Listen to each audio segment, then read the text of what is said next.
It is currently about 11 o'clock at night, and my genius self decided that on a work night, this is the perfect time for me to get started on this next video. Today we're going to be making two fishing lures. The first one's just going to be out of a pine branch and basic materials, and the second one's going to be more expensive. So for the first one, we're going to take a section of the branch, we're going to strip the bark off of it, going to carve it into the basic shape, refine the shape, cut some notches, and then put fishing line around it, and then attach hooks to it. And at that point, we will find a way to attach the fishing line to it, and that'll be done. For the second lure, I'm going to take a block of basswood. I'm going to cut it in half with my bandsaw, and then from there, I'm going to use my belt sander to make it a generally round shape. Then I'm going to refine the shape a little bit more with the bottom wheel of the belt sander. After that, I'm going to screw in some eyelets to put the hooks in. I'm going to put a little tail feather on it and then attach the front part that's going to actually hold the fishing line. So the first thing I need to do is run out to my backyard, find my pine trees, and then find a suitable stick. Now you don't want to just grab any stick. You want to have a nice little bit of, a good bit of girth to it. You got to have one that's going to be workable. I like to use dead sticks, but you can also use live ones. They just get sticky. See, are you a live branch? No, you're not. Are you eating up? Hey, that's good. All right. So here's our stick. I think that'll work. Just your basic stick. And I'm gonna grab a live piece just in case this one doesn't work, but I think this will be all right. Just gotta find a live piece. All right, there's our live stick. So first thing you're gonna wanna do is get about a 6-inch piece of wood. I go for that long because I know you're gonna have to be cutting a lot. So first what you're gonna do is take off all that bark. It should come off fairly easy on a dead piece. On a live piece, you'll have to actually carve it off, and you'll have to worry about sap. So I'd prefer using dried out pieces. Now that I've carved off the bark, I'm going to work on removing these ends so that it can be as flush as possible. That way I can kind of carve the shape of it. Now, since I'm using a branch and not just a regular piece of wood, the center is going to be a little bit harder to carve out because it's going to want to fall apart a lot more, but it is easy to snap it once you've kind of carved around. I do kind of like a feather stick method around it, and then it just snaps real easy. So what I'm going to do next is go outside and find a rock that's fairly gritty. I'm going to be using some concrete, but you could find any kind of rocks that are really gritty and have like a sandpaper type feel to it. Or if you have sandpaper, you could use that as well. I'm going to sit there and in circular motions for the flat side, just grind up against that rock. And then for the back side, I'm going to kind of go side to side and spin it as I go. I want to have a slight angle downwards towards the bottom, but I want it to be fairly cylindrical and like kind of coming down to a point instead of just being a super flat drop off.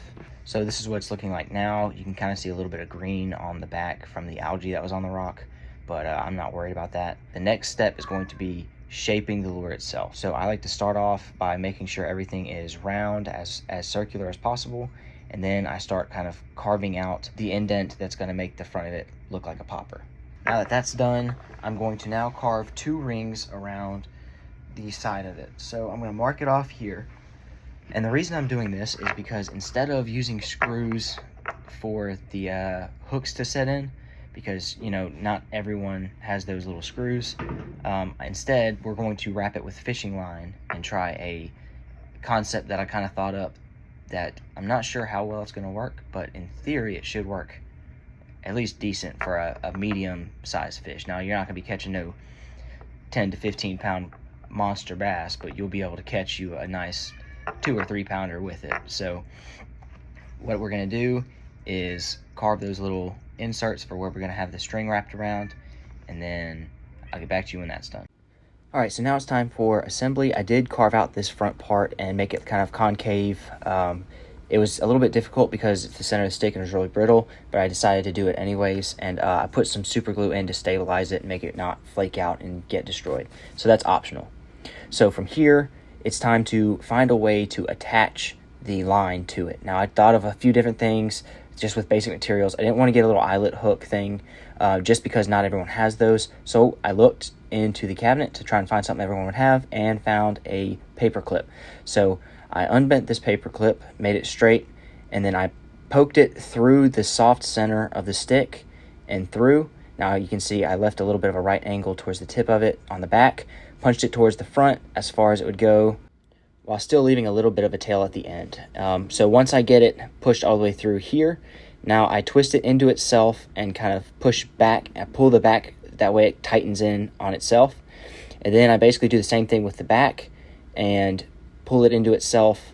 That way I have a spot in the front that we'll be able to attach the line to, and then on the back it has counter pressure to where it's not just going to straighten out and pull right out of the lure. So this was something that kind of took some engineering on my end. I was thinking about trying a nail or something else, but this was just something that is going to work well, and it's also kind of intelligently designed to an extent. I just don't know how well it's going to balance the lure in the end, so I guess we're going to have to figure that out in a minute. But this is what it's looking like right now, so it's pretty secure. Alright, so I found some braided line. I'm going to tie it into that groove and wrap it around a good few times. Then when I'm getting close to the end, I'm going to thread on my treble hook, wrap it around again. I'm sorry about the camera work. I didn't realize where the angle of my camera was. But again, I'll loop it through. I loop it a couple times, like 3 pass-throughs, and then I tie it. I don't know exactly what kind of knot to use, to be honest with you. I just tied it a whole lot of times with just a simple square knot, and I'm hoping that it'll stay. But with how many times I've wrapped it up, and we're going to be coating it later, I think it'll be all right. Alright, so once I've wrapped that first one, I'm going to do the exact same thing for the other side. And then I'm going to be coating the entire thing in a glue. Originally, I was just going to coat the string to hold it in place, but my wife didn't grab super glue. She instead grabbed a regular clear Gorilla Glue. So that's what I went ahead and got. And I'm just going to coat the whole thing, and that's going to also help it to where I can test it, and I won't have to worry about water getting in and having to dry it out again. So I'm just going to coat the whole thing in this clear glue, let it dry overnight, and then I'll get back with you tomorrow. I made this as a bonus, so I'm going to kind of make it as a hybrid to where it's going to be partly the cheap free materials, like this is a live pine branch that I just kind of carved up, and then I'm going to use like the paper clip method for where we're going to attach the hook, but then I'm going to actually use the pin eye screws for the hooks on the bottom, and I'm going to use higher quality materials, but I'm not going to use any of my electronic equipment. So it'll all be hand tools, but it'll be done a little bit better than the other one, so it'll be kind of like a nice middle ground. So we'll have really expensive, really cheap, and then this guy in the middle. Now for the expensive one, I'm going to get on my bench grinder, which I got on Amazon a long time ago. It's the same one I use for my knives and everything, but what I'm going to do is start with a low grit, carve this block down. Now I didn't get footage of me cutting it with a bandsaw, but just trust that it did. So I'm over here rounding off the edges using the softer side of it, and then on the bottom wheel I'm polishing it up a little bit and making the curve for the lip. This took me a grand total of 5 minutes from start to finish. Please ignore the weird facial expressions that I'm making. I never realized I did this until I looked back at this footage.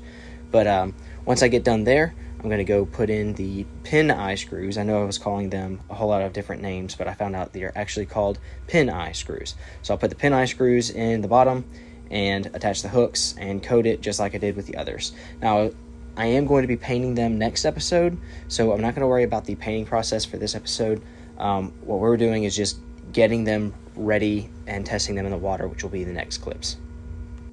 So this is what it looks like in the end. This is it after adding the pin eye screws. So it's time to coat this one and then take it out into the water and see how they float. Got the ugly turd. I'm going to call it the glizzy. You can see fishing line holding it on, all glued together. There's the paper clip. They don't really move, so we'll see how that works. You got the one that was made out of the live branch. I put split rings on this one, so the hooks will move around. Left the paper clip front. And then you got one that looks like an actual unpainted bait. So it's got the professional everything on it, and I'm eventually going to put a feather on the back. But this is just going to be a test to see how they work in water. Alright, so starting off with the most expensive one, I kind of expected the action to be a little bit better. I mean, it walked the dog decently, and it splashed a little bit, but it wasn't quite what I was looking for. I did eventually get it to work pretty good, but to be honest with you, I would rank this as second as far as performance goes. And now we're on the Glizzy. So this one I expected to perform the worst, and well, I got pretty much exactly what I expected.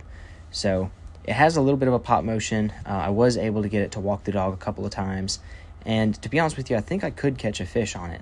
I think it just wasn't quite big enough on the front to make a decent splash, and so it worked more like a spook. But either way, I think I could catch a fish on it. I just don't think that I'm going to be adding this to my everyday tackle box. But I mean, for what it is, it does function. I mean, if I was in a survival situation and I had to make a lure and this is what I made, it would catch a fish. I just don't think I'd be slaying them on it.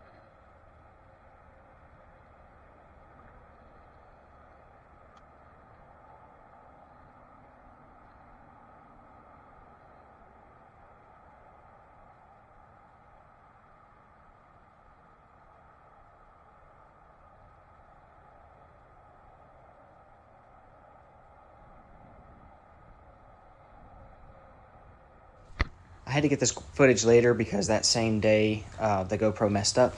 But this is the middle range one, and in my opinion, it has the absolute best action. So here I am walking the dog. Again, I'm not the best at it, but this thing made it easy. So this is 100% the one I would keep. All right, so in conclusion, the survival turd actually functioned. Not the best, but it would work in a survival situation. The hybrid, on the other hand, functioned the best out of all three. I would add this to my tackle box and use it for bass fishing like permanently now. This is actually a phenomenal lure. The expensive one, however, functioned just kind of decent. It wasn't exceptionally great. It didn't excel on anything. It looks a lot better. It would probably sell a lot better. But in all honesty, I prefer the hybrid one, to be honest. So to calculate the cost of each lure, I added together the cost of the hooks, the wood, the fishing line, pretty much everything that went into it, paper clips, pin eye screws, and pretty much everything else that went into it. So the cost of the cheap one ended up being about $1.21, and that's with the glue, paper clips, and hooks, whereas the expensive one was about 50 cents more expensive because of the wood cost as well as the pin eyes. But anyways, guys, I'll see y'all next time. Next time we'll be painting, and I'm going to take the same approach. We're going to use like some cheap kitty paints for the cheap lure, and then a more professional airbrush setup for the expensive lure. So I'll catch you guys next time, and at that point, we are going to actually go fishing with it and see if we can catch a fish. So I'll catch y'all next time.